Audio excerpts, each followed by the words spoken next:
Welcome to NTD News Today. I'm Kevin Hogan. Let's take a look at our top stories. No end in sight for the conflict in Ukraine after Tuesday's peace talks. Ukraine and Western allies dismissing Russian claims of a military pullback. Russia and China have agreed to expand cooperation further, and a poll shows that a majority of Americans agree to sanctions against Beijing if it chooses to aid Moscow.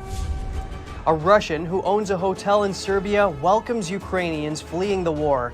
He says he left Russia in 2014 over shame after Russia's annexation of Crimea. More controversy surrounding the Wuhan virus lab. Documents show the National Institutes of Health deleted virus genetic sequencing information at the lab's request.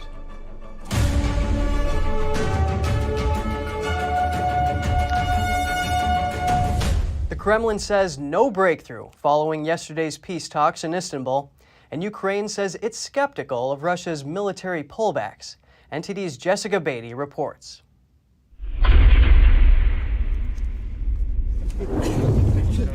Ukraine's dismissing Russian claims of a military pullback.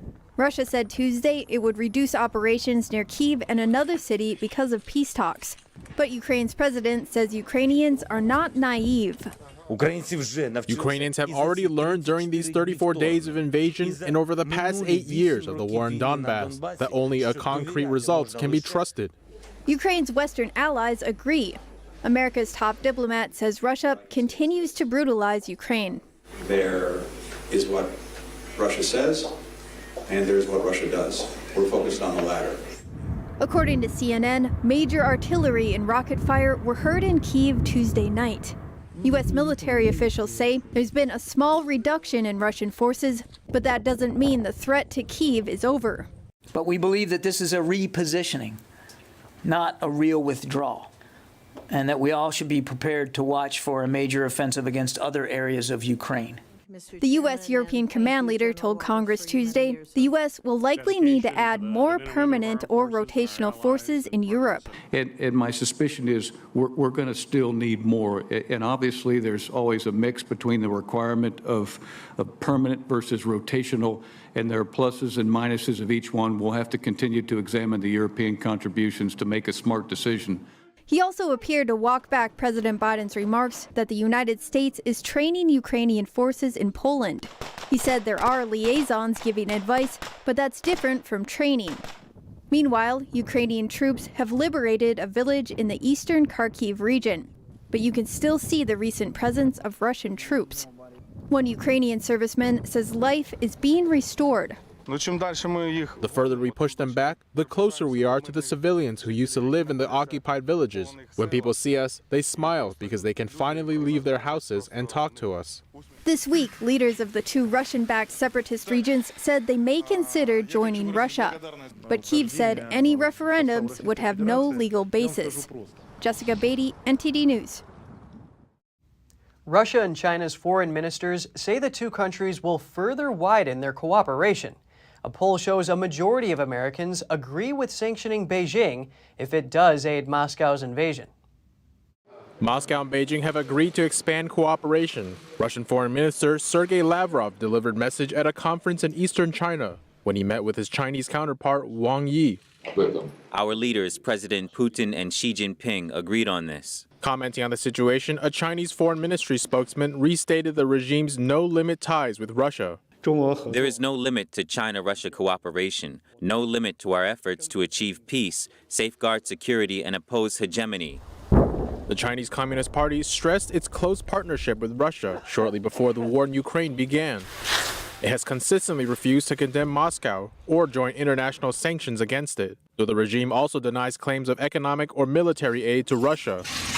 NATO leaders have called on Beijing to refrain from providing such assistance. In an earlier phone call with Chinese leader Xi Jinping, Biden also warned of consequences if he chooses to support Putin.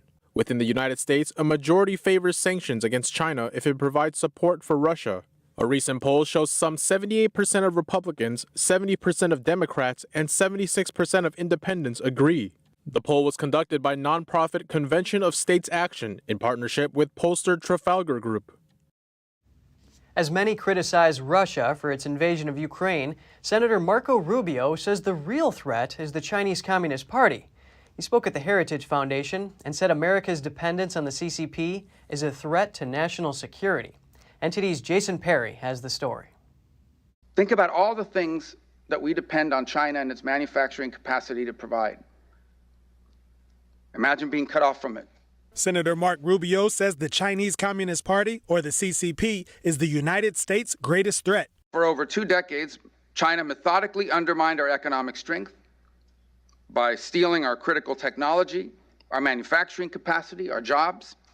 We did nothing while they destroyed our social cohesion by luring away those jobs, and as a result, hollowing out once vibrant cities and communities. And he said the CCP has infiltrated every segment of American society, including government, business, academia, and entertainment, while they flood our streets with fentanyl. Rubio said he had a bill that would have prevented goods made by slave labor in China from being imported to America, but he blamed American companies for lobbying against it. We can no longer afford to allow public policy towards China to be held hostage by leftist radicalism, by lack of corporate patriotism, because China is no longer hiding its strength and biding its time. With the CCP's growing influence over the global market and supply lines, Rubio said if we did get into a conflict with China, they could cut America off from many things, including the rare earth minerals needed to power America's weapon systems. Rubio said to prevent that, the United States needs to increase its own industrial capacity, especially in critical industries like semiconductors and pharmaceuticals. Jason Perry, NTD News. Many Americans are trying to help Ukrainians impacted by the war in any way they can.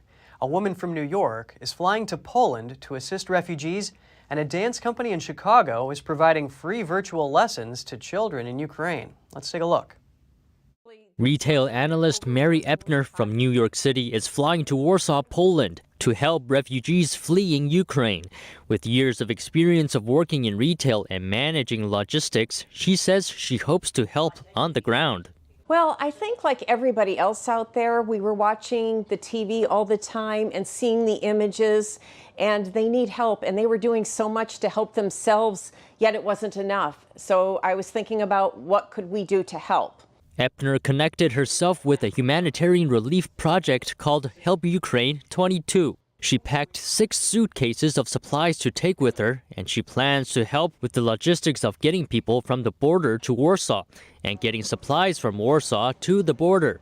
In those suitcases, we have Advil, we have gauze pads, we have tape, we have glucose meters, we have the medicine to stop bleeding, and Band-Aids, a lot of Band-Aids. So we're ready. It's what they asked for, so we got those 6 bags worth. Epner will be in Warsaw for 2 weeks, from March 27th until April 10th. And in Chicago, a Ukrainian dance ensemble is offering children in Ukraine free virtual lessons every Monday, Wednesday, and Friday morning. The real purpose of this is to show them the beauty of their culture and to put a smile on their face throughout a time that sometimes they might not really know what's going on, just as you said, or sometimes they might feel that fear. And it's to kind of eradicate all that for those 45 minutes, give them that peace, give them that sign of their culture. The class sizes and the children's ages vary greatly, with some classes drawing up to 20 participants between the ages of 6 to 10. Members of the dance company vow to continue providing the free lessons for as long as the need is there. We will continue doing this until there are 0 kids, or even we'll come back the next week because maybe that week was hard for them. But we're going to keep doing this because we know that it's important to them. The ensemble has only been streaming the classes for a few weeks now, but they say they can tell the lessons are having a positive impact on the children. Russian hotel owner Mikhail Golubtsov owns a cozy inn in central Serbia. He says it was partly the shame he feels over Russia's invasion of Ukraine that persuaded him and his family to take in Ukrainians fleeing the war. At first, I was in shock and I was so ashamed. For some time, I could not speak Russian. But when guests arrived and they spoke Russian to me, I spoke Russian as well. I think the only thing I can do now is to help Ukrainians somehow. Many Ukrainian families have been torn apart. with most men aged 18 to 60 banned from leaving Ukraine as they may be called to fight in a war that since its start 1 month ago has killed thousands of civilians. Ukrainian English teacher and mother of 3, Olga Manmar, is one of the so far 34 refugees who have found a safe haven at the hotel, having entered Serbia via Romania. And I don't know how this magic works. You cross the border, it's the same planet, but crossing the border you feel safe. And it's mad feeling, it's the same, same air, same ground, you look around, but you cross the border and you feel safe. But you feel so sorry about those who haven't crossed the border. That was very painful. The men cannot, cross the border, so they would drive, and then, Manmar traveled with her friend Anna Nitsogorodova, a Russian married to a Ukrainian who had been living in Kiev for the past 15 years. Nitsogorodova, whose 2 children are also with her, said she felt nothing when she arrived. In your mind, you understand that everything around you is very beautiful and very quiet, but you do not feel beauty, nothing. You simply want to cover yourself with a blanket for some time. I think we have all felt that because my children, it was like that. They lay down, wrapped themselves in blankets, looked at their phones, and did not want to go anywhere. The United Nations says 3.8 million Ukrainians have fled since the war began, most of them to Poland and Romania. Only around 2,500 have come to Serbia so far, mostly as a stopover on their journey to Western Europe. Hotel owner Golubtsov, who left Russia in 2014 over what he called Moscow's unacceptable annexation of Crimea, says Ukrainian refugees can stay at his serene spot for as long as they need, free of charge. Some lawmakers have set out to ban Russian uranium to counter Moscow's aggression against Ukraine. Looking to learn more about how this would affect Americans, I spoke with the CEO of Fission 3.0, Dev Randhawa. He starts by telling us where the U.S. gets its uranium and how a Russian ban would affect energy prices. Well, it would mean higher prices for sure, and also having to source. About 20 of all the crystal energy that America has comes from nuclear power. And since the United States has no uranium production at all, they import all of it.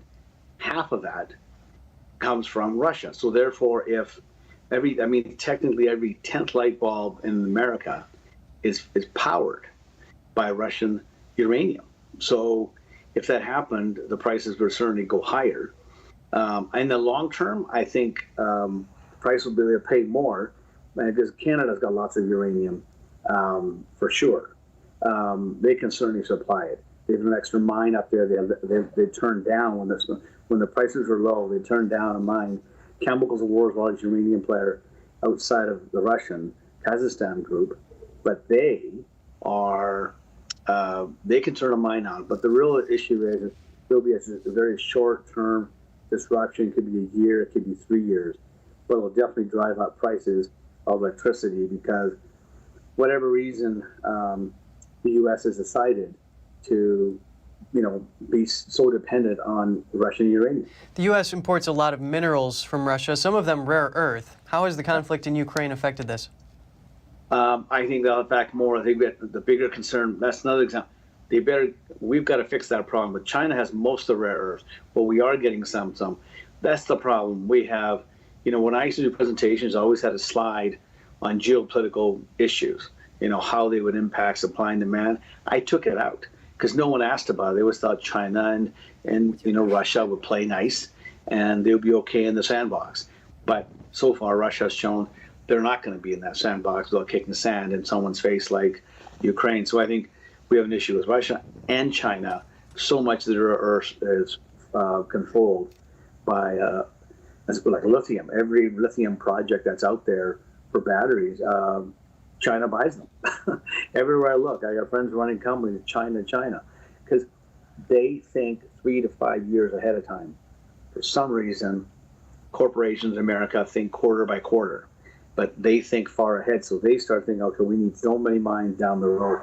So we need better planning is what we need in a Western civilization, in Western economies. Australia has announced targeted sanctions on 14 Russian nationals. These individuals were involved in the corruption uncovered by Sergei Magnitsky. The sanctions also include 25 other co-conspirators in his abuse and murder. The specific measures will include asset freezes and travel bans. This is the first time the country has used the new Magnitsky-style laws. Australia's foreign minister says the sanctions are a tribute to Sergei Magnitsky, as well as those who defend the rule of law. Magnitsky was a Ukrainian-born Russian lawyer and tax advisor. He exposed widespread corruption among Russian tax and law enforcement officials. He died in 2009 in a Russian prison after he was beaten and denied medical treatment. After his death, his friend Bill Browder lobbied for a global sanctions law to hold those responsible for his death accountable, as well as those who commit serious human rights abuses around the world. Wheat shortages and increasing global fuel prices following the war in Ukraine have left thousands of Tunisians under further strain. This in a country already struggling with political deadlock and a public finance crisis. As war rages in Ukraine, citizens in Tunisia are wandering between empty supermarket shelves and bread queues amid a deepening political and financial crisis impacting the country. The sharp rise in food prices is being seen firsthand. 58-year-old Lofty has been running a small bakery shop in the Tunisian capital for 20 years and said he can no longer find flour or semolina to bake bread. He says he only worked for 13 days this month.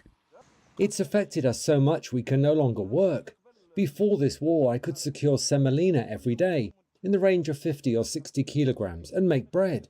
With the war, we can no longer find even a little semolina for us to work with. This is a big crisis. Tunisia is facing a political and economic crisis at home. The country, which subsidises domestic fuel prices and some foodstuffs, was already seeking a foreign rescue package before the war in Ukraine led to jumps in global prices of certain commodities. It's heading for a default if the current deterioration in its finances continues, investment bank Morgan Stanley has warned. And for everyday citizens like Hassan, life continues to be a struggle. The shortage of basic commodities and subsidised goods existed before this war, due to smuggling, monopoly and many other things. But now, with this war and the month of Ramadan, there is absolute poverty in Tunisia. We are living in a real crisis. A small team of IMF staff visited Tunisia last week for further discussions about a possible financing program. An IMF deal is seen as vital to unlock other possible financial assistance from donors that have repeatedly bailed out Tunisia over recent years.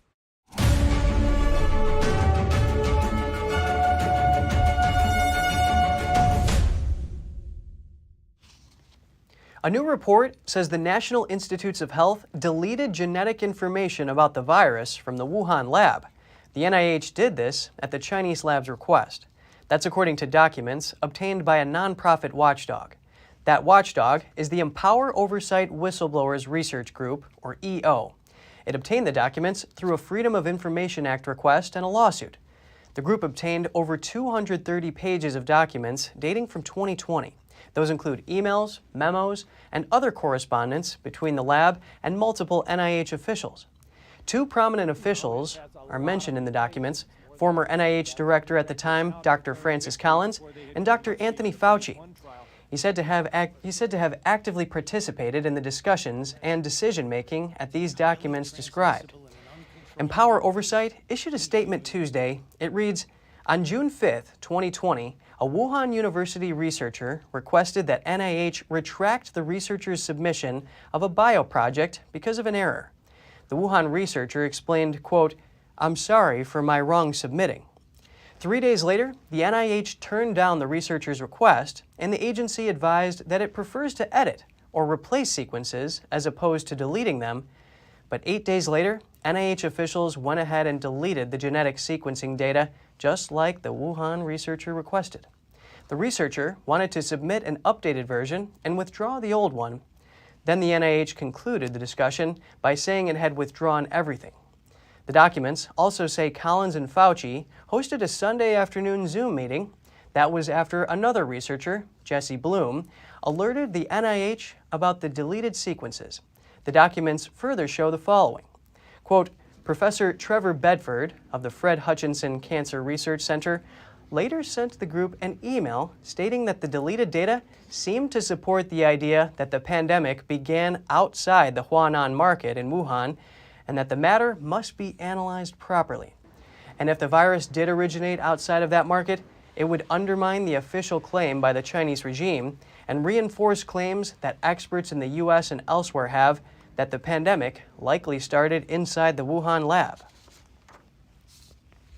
Florida is leading a multi-state lawsuit against the Biden administration.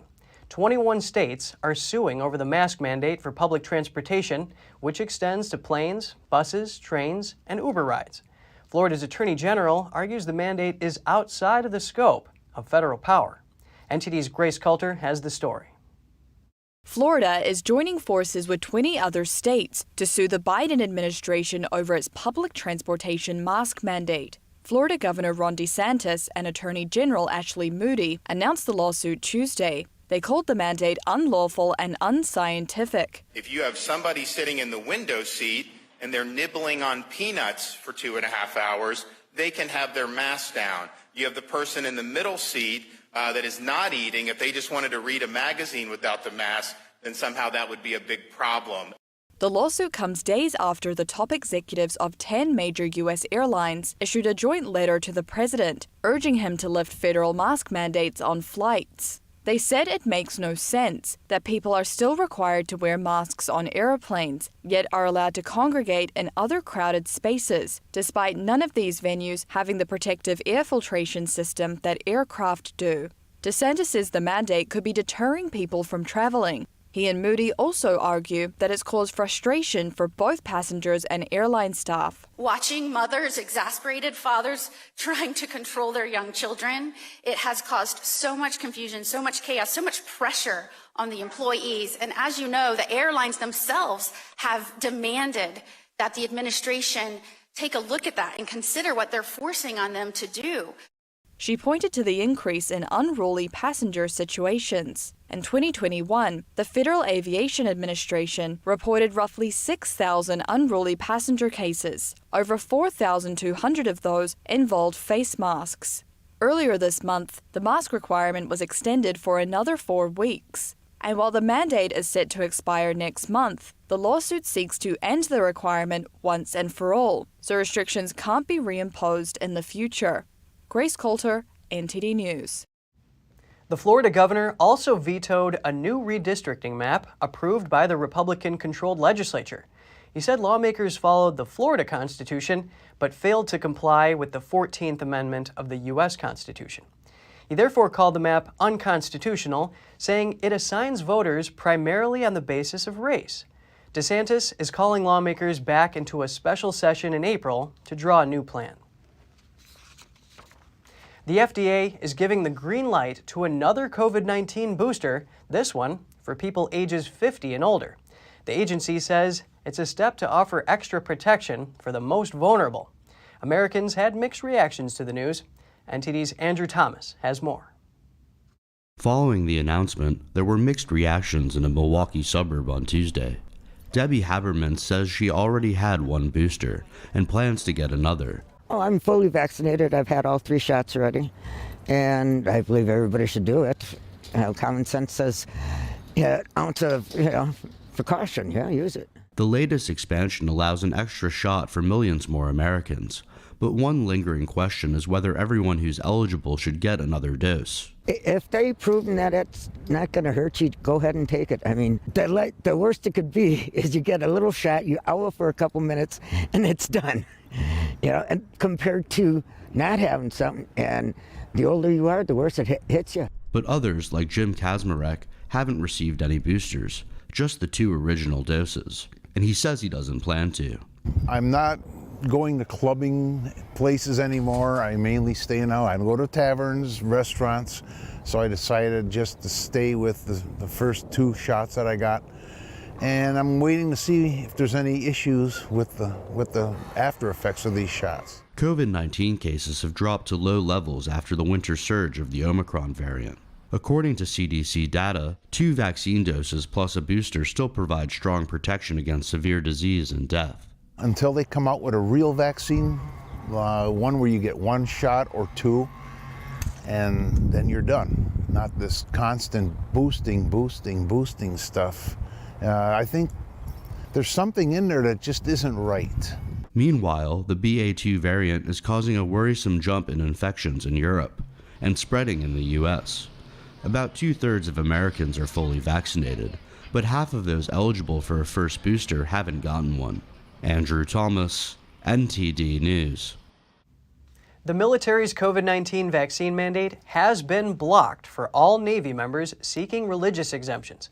A preliminary injunction that covered 35 Navy SEALs now covers some 4,000 others. The judge in the case says none of the Navy service members that submitted religious exemption requests have been accommodated. He said that their jobs are all at risk. The Supreme Court recently sided with the Pentagon in the case, ruling that Navy commanders can consider a member's vaccination status when deciding on deployment. Mike Berry is a lawyer representing the plaintiffs in the case. He says the new ruling means anyone in the Navy whose religious accommodation was denied is now protected from any sort of punishment. Defense Secretary Lloyd Austin, in August 2021, ordered all U.S. troops to get a COVID-19 vaccine. As of March 23rd, over 3,300 active duty Navy members requested a religious exemption from the mandate, along with over 800 reserve members. The Navy has kicked out 630 members so far for refusing to get the vaccine. Kentucky lawmakers passed a bill that includes banning abortions after 15 weeks. It now goes to the governor's desk. The 15-week abortion ban has exemptions when the mother's life is at stake or if she could suffer serious bodily harm from the pregnancy. Currently, abortions in Kentucky are banned after 20 weeks of pregnancy. The bill is the latest round of abortion restrictions passed by the legislature in Kentucky since Republicans took control of the state House and Senate in 2016. Kentucky Governor Andy Beshear is a Democrat. The bill was amended to add a measure regulating how fetal remains are handled. It requires that remains from an abortion or miscarriage have similar handling options as adult deaths. The measure would also give women the option to file for a death certificate. The Kentucky abortion ban is modeled after a Mississippi law. The U.S. Supreme Court is due to rule on that law by the end of June. The head of the Border Patrol says the U.S. is on track to reach more than 1 million illegal immigrant encounters so far in fiscal year 2022. Those encountered at the border are from 157 different countries. Raul Ortiz made the comments at the Border Security Expo in San Antonio, Fox News reported. The law enforcement agency noted a more than 100% month-over-month increase in February in two categories: family units and unaccompanied minors. March figures are expected to take the number of encounters over 1 million with 6 months left in the fiscal year. Ortiz noted that Border Patrol is currently understaffed and is facing further challenges due to the ongoing CCP virus pandemic. President Biden has faced criticism from Republicans over his handling of the border crisis. Many believe the situation has worsened due to the administration's reversal on immigration policies put in place by former President Donald Trump. The Justice Department says a former Yale School of Medicine employee has pleaded guilty to stealing $40 million from the university. She used the money to buy expensive cars, real estate, and holidays. According to court documents, Jamie Petroni began working for Yale's Department of Emergency Medicine in 2008. She had the authority to make and authorize certain purchases for the department. Prosecutors say she ordered millions of dollars of electronics from Yale vendors using Yale School of Medicine's funds. She would then arrange to have the shipment sent to an out-of-state business in exchange for money once the electronics were resold. She filed false tax returns and some years didn't file any federal tax returns. Petroni pleaded guilty to 1 count of filing a false tax return and 1 count of wire fraud. Both counts carry a combined sentence of up to 23 years in prison. She was released on a $1 million bond pending sentencing. She has also agreed to forfeit money, cars, and real estate property. Up next, Haitians protesting crime in their country burn a plane belonging to a U.S. missionary group. This follows peaceful protests in other parts of Haiti. And Iowa confirms 2 more cases of highly contagious bird flu. More than 1.5 million birds in the state are culled. That and more on NTD News.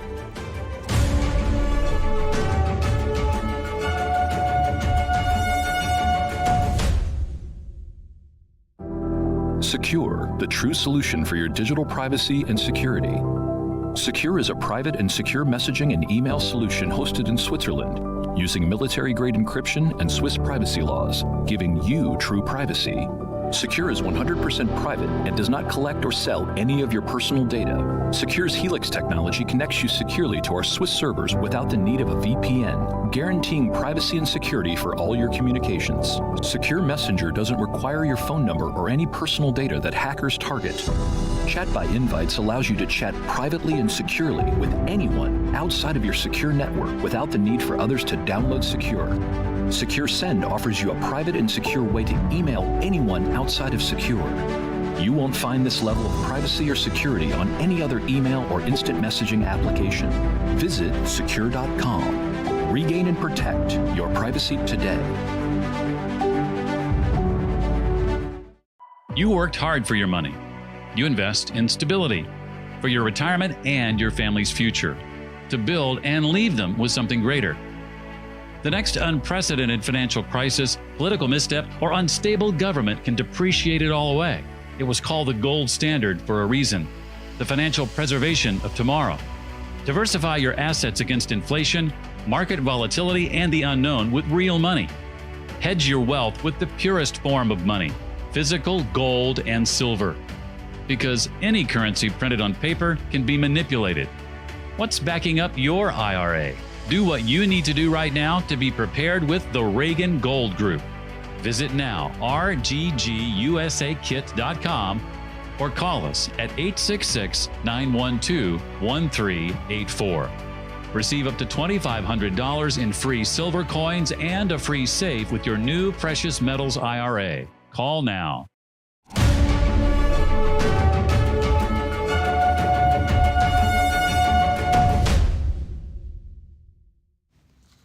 Haitian demonstrators are protesting against crime in the city of Alai. They burned a plane belonging to U.S. missionary group Agape Flights. That's according to local media reports and a spokeswoman from the group. On videos posted on social media, demonstrators can be seen climbing atop the aircraft and later pushing it throughout the airport runway. Haitian media report that protesters entered the local airport in the city, which is in Haiti's southern peninsula, even though police fired tear gas to keep them out. The missionary group is based in Venice, Florida, and it flies mail and humanitarian supplies to Caribbean countries. A spokeswoman said the ground team was safe and that preparations were being made to fly them back to the United States safely. The organization is still gathering information about the incident, she added. It was not immediately clear why the protesters targeted the plane. The incident followed peaceful protests in other parts of the country in which activists demanded the government do more to address gang violence, including constant kidnappings.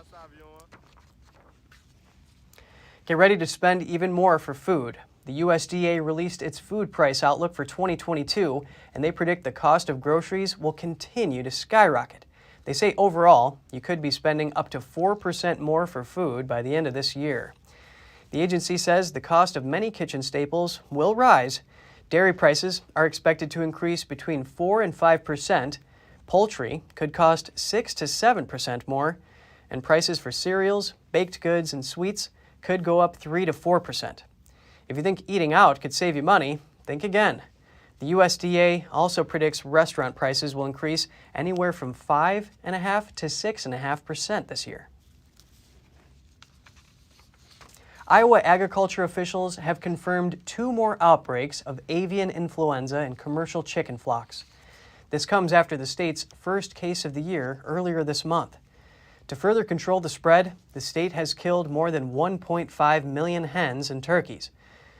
One of the incidents occurred on a farm in Guthrie County amid a flock of 1.5 million chickens. The other was at a turkey farm in Hamilton County where 28,000 birds were handled. These figures bring the total number of birds slaughtered this year to more than 8 million. A veterinarian said the infections may have come from migrating wild birds, but there is no direct threat to human health. Iowa Agriculture Department has announced a moratorium on all live bird shows. The order will remain in place for 30 days. Iowa Secretary of Agriculture Mike Naig said they've asked the USDA for assistance in dealing with the ongoing outbreak. Over to the West Coast, as California faces its ongoing drought, Governor Gavin Newsom on Monday signed an executive order pushing for more water conservation efforts from Californians. The cutbacks focus on cities and local water districts, which provide most of the water for California's 40 million people. Newsom's order directs the State Water Resources Control Board to consider requiring local water suppliers to move to Step 2 of their conservation plans. This assumes a water shortage of 20%. Level 2 typically restricts when people can use water for outdoor purposes, such as in areas like parks and cemeteries. Residents are also required to turn off decorative water features like fountains. The governor also called for a ban on the watering of grass outside of industrial and commercial buildings. For Sacramento homeowners, some watering restrictions have already been in place since early this month. A map from the U.S. Drought Monitor shows that nearly all of California is under severe or extreme drought. The National Football League made a rule change that greatly reduces the role of luck in winning a postseason game in overtime. Under the new rule, when a game goes into overtime, both teams will be given a chance to score. The old rules stopped the game as soon as one team scored. That gave an unfair advantage to whoever won the overtime coin toss, as the opposing team would have no chance to win if the coin toss winning team scored on their first drive. That's what happened last season in a playoff game where the Kansas City Chiefs beat the Buffalo Bills in overtime. The Bills were shut out before they had any opportunity to score. The NFL passed the new rule at its annual meeting in a 29-3 vote. It only impacts postseason games. Coming up, in Australia, miniature sheep are gaining popularity. Demand is growing for a breed known as the baby doll Southdown that are just 2 feet tall. A group of enthusiasts in Miami try to keep Alai alive. The world's fastest ball sport took root in Miami in the 1970s and 80s, but has been in decline for decades. All that and more here in NTD News.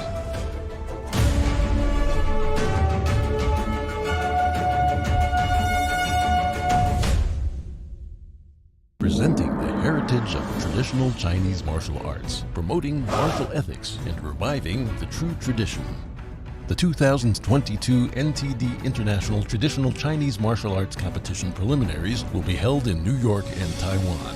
On August 28th, the finals will be broadcast live online worldwide. Registration hotline 188-477-9228. For more information, please visit martialarts.ntdtv.com. According to ancient Chinese medicine, purslane is considered a medicinal herb and is used to help lower cholesterol, improve vascular functions, and prevent diabetes. Perilla seeds can nourish the lungs and spleen. It is used to treat asthma and improve pulmonary functions. Puritang green vegetable omega-3 is made from purslane and perilla seeds from Hwangmae Mountain in South Korea. It contains over 90% of omega-3, 6, 7, and 9. The highest concentration possible without chemical additives. The soft gel is made of natural seaweed. It is 100% organic and vegan. Both adults and children can take it with peace of mind. Ancient recipes were passed down from heaven to bring prosperity and longevity. Puritang green vegetable omega-3. Hi, I'm Smokey Bear, and I made an assistant to help you prevent wildfires. Dude, I've got this. I've been camping since I was 5 years old. But I am a camping influencer. You know what? I'll bet you $5. Okay. Assistant Smokey, what is the best way to put out a campfire? To put out a campfire, drown with water, stir, drown again. Then make sure the fire is out cold by feeling with the back of your hand. Wait, really? I'll take the $5.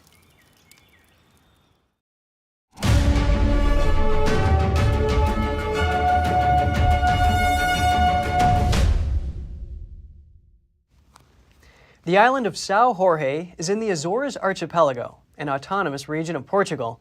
It's been rocked by over 14,000 small earthquakes in 7 days. Now, one volcanologist is putting her skills to use to protect her home. Portugal's lush volcanic island of São Jorge has been rocked by more than 14,000 small earthquakes in 7 days. Volcanologist Fatima Viveiros is on a quest to find out why the island she grew up on keeps shaking. Viveiros was a little girl when she decided to become a volcanologist. I knew that I lived in an active volcanic system. I lived there until I was 15, which is when I left home.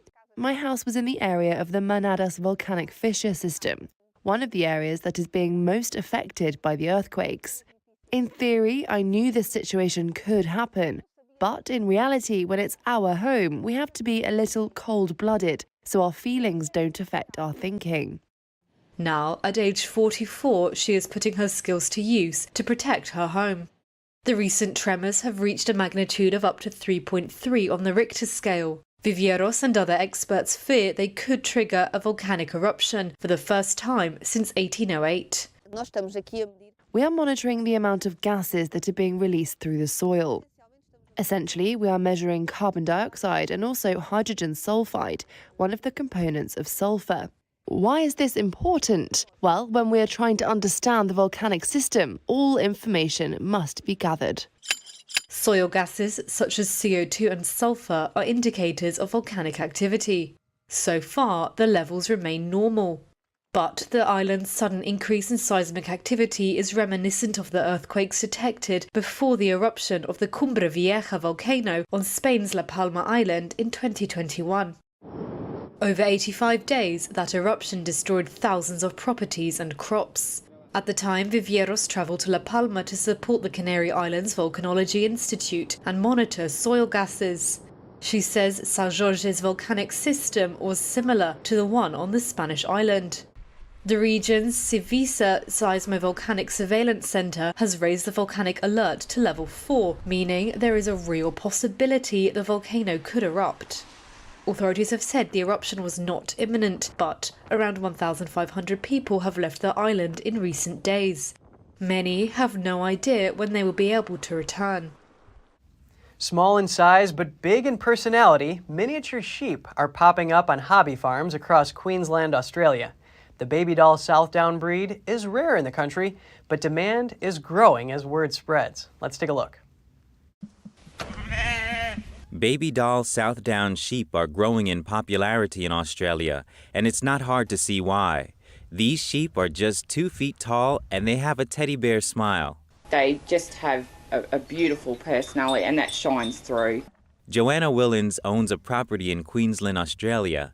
There she operates just one of 4 studs in the world that breed the colored baby doll. She aims for brown and black wool to set her flock apart. We picked up this ram and we put him in with the girls, and he had some gorgeous coloured babies. So we thought, wow, this is something special, something different. Willens is fielding interest from buyers as far away as South Australia. This rare breed of sheep won't be grazing in large-scale pastures, but more and more hobby farmers are keen to get their hands on the tiny animals. One of them is Sally Parkinson, who owns a farm on the outskirts of Brisbane. The friendly and relaxed nature of these sheep make them perfect companions for her and the rest of her animals. I think it's that, the cute factor, the fact that they're miniature, and I could just see that on a small hobby farm style place that they would be a cute type of pet to have. Parkinson has even been able to teach her little friends a few tricks. They just expect a food reward and a brush down afterwards. Tasmania's Central Highlands is known as one of the last strongholds of the endangered Australian eastern quoll. The creature's numbers are dwindling, but a pilot reintroduction program is underway to see whether the local population can be saved before it's too late. NTD's Andrew Thomas has more. Trapping an eastern quoll is no easy task. Fortunately, the small Australian marsupials don't seem to mind. So we actually find that some of the quolls can get quite trap happy. So they're used to the traps being there and then they're ready to come out. Last November, 20 captive-bred quolls were released at Silver Plains in the Central Highlands of Tasmania, in the hope they would breed with the local quolls and shore up the population. So the way we get the best handle on that is looking at how much genetic representation, so how many genes the animals from captivity have got into the population at Silver Plains here. And because the quoll traps can be popular, David set some extra ones. At sunrise, it's time to see if any quolls have found their way into the traps. It doesn't take long to come across a potential juvenile. I'm just putting a bag over here, so hopefully she'll run in. A quick scan confirms what they'd hoped. First, they weigh the quoll. Next, a tissue sample, so they can find out whether it's related to the captive-bred quolls. Then, after a bit of poking and prodding, she's ready to be released. The stakes are high. The eastern quoll was declared extinct on the mainland in the 60s. It's now only found in the wild in Tasmania. By starting conservation efforts before populations are critically low, they're hoping they get the upper hand. The final tally for the day is 9 eastern quolls, 1 spotted quoll, 4 curious Tasmanian devils, and 1 possum. Most importantly, 2 of the 9 eastern quolls caught were juveniles, and their samples will be sent to the lab. Beyond boosting these creatures, researchers hope it will help inform similar reintroduction programs elsewhere. Andrew Thomas, NTD News. High Alai is the world's fastest ball sport, but the game's popularity has been declining for decades. Now, a group of committed enthusiasts is doing all it can to save the game, which took root in Miami during the 1970s and 80s. Magic City Casino, Miami. This is the last place the game is played as a professional sport.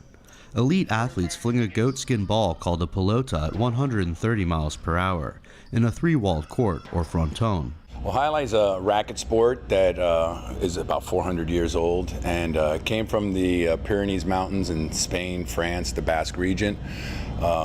Started traveling throughout North America in the 20s. Benny Bueno oversees player operations at Dania Beach. He hopes High Alai can make a comeback. It's not really so much that the sport lost popularity, it was just that there was a lot of different options and other ways of viewing the sport that kind of led to people not coming and watching it live. To speed up the sport, Magic City has reduced the size of the traditional fronton by nearly 60 feet. It also replaced the goatskin ball with a bouncier pelota that ricochets against plexiglass instead of the traditional granite wall. The goal is to reach younger online gamblers. And advertising means games are reaching a potential audience of 115 million households. Our belief that the sport can be kept alive and have a resurgence is what keeps us going here, and it's why we want to keep going, why we keep it open. Less than a year after hosting its final regulation game, Dania Beach will hold a 10-day exhibition tournament next month. Andrew Thomas, NTD News. Coming soon to a television near you, the dog that acts like a rabbit impersonating a chicken, better known as the Cadbury Bunny. Cadbury holds an annual contest for its Cadbury Bunny cream egg commercials, and America gets to choose the winner. This year, an adorable English doodle from Ohio named Annie Rose received the most votes. Annie Rose is a therapy dog who visits local nursing homes. In addition to being Cadbury's biggest star, Annie Rose will take home $5,000 in cash. And of course, those iconic bunny ears. NASA astronaut Mark Vande Hei and the 2 Russian cosmonauts who were on the Soyuz MS-19 spacecraft are back on Earth and in good shape. The craft landed in Kazakhstan Wednesday morning, local time. Recovery crews were on hand to help the crew get out of the capsule. The 3 astronauts will soon be heading to their native countries.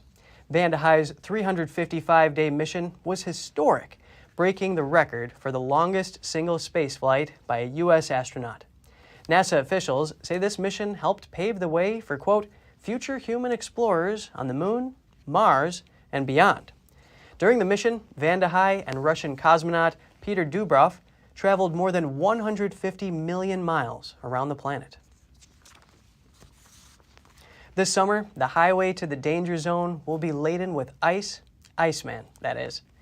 A newly released trailer for Top Gun Maverick reveals a bit about the role Val Kilmer is set to reprise in the film. It shows John Hamm's character telling Maverick he's been called back to teach at Iceman's behest. The original 1986 film ended with the frenemies ribbing each other about who could be the other's wingman. The trailer also shows another callback to the first film with the introduction of Goose's son. Apparently Rooster, as he's called, still blames Maverick for his father's death and doesn't trust him. Also, a couple shots of scantily clad pilots holding a football on a beach appear to tease the film may have an updated version of the original's gratuitous volleyball scene. Top Gun Maverick is slated to satisfy your need for speed in theaters May 27th. Lemon water is a great way to start the day. Here's Gina Marie, who brings us Strong Mind and Body.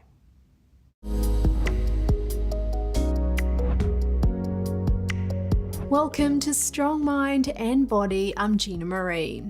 Did you know that lemons have more potassium than apples and grapes?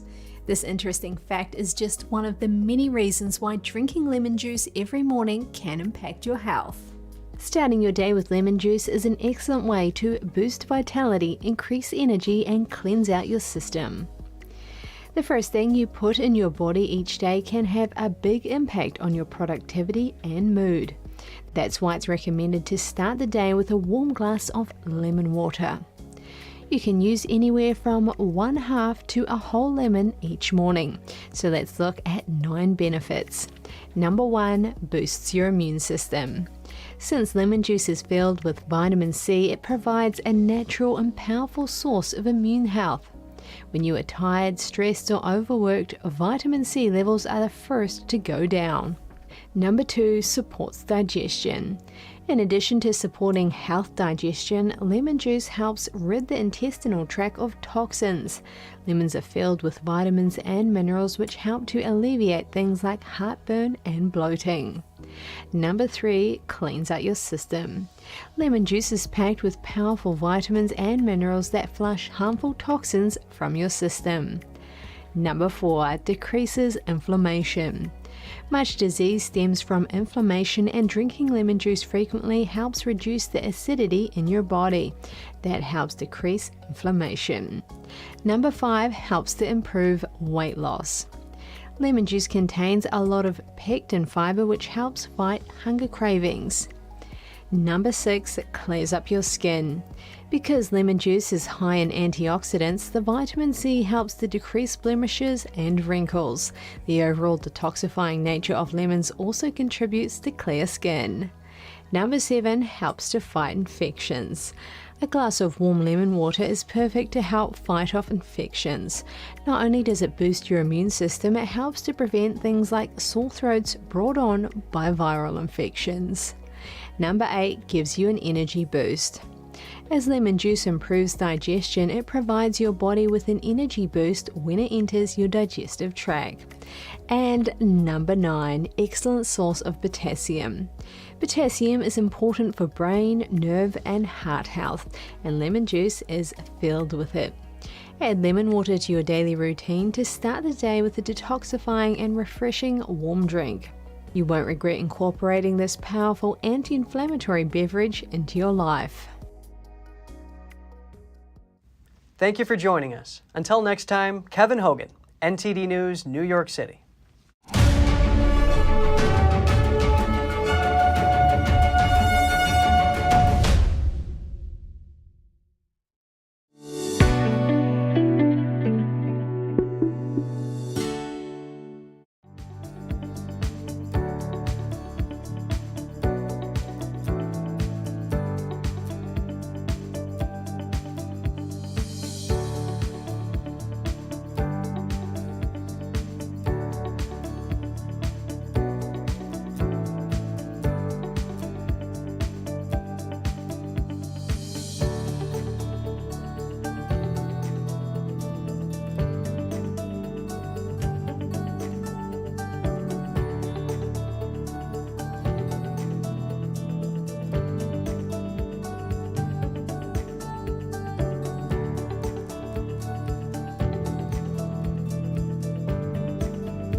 Thanks for watching us on YouTube. Did you know YouTube only keeps selective videos on its platform? So if you want to make sure you get the full picture, just subscribe to our newsletter. Go to newsletter.ntd.com and sign up. It's free.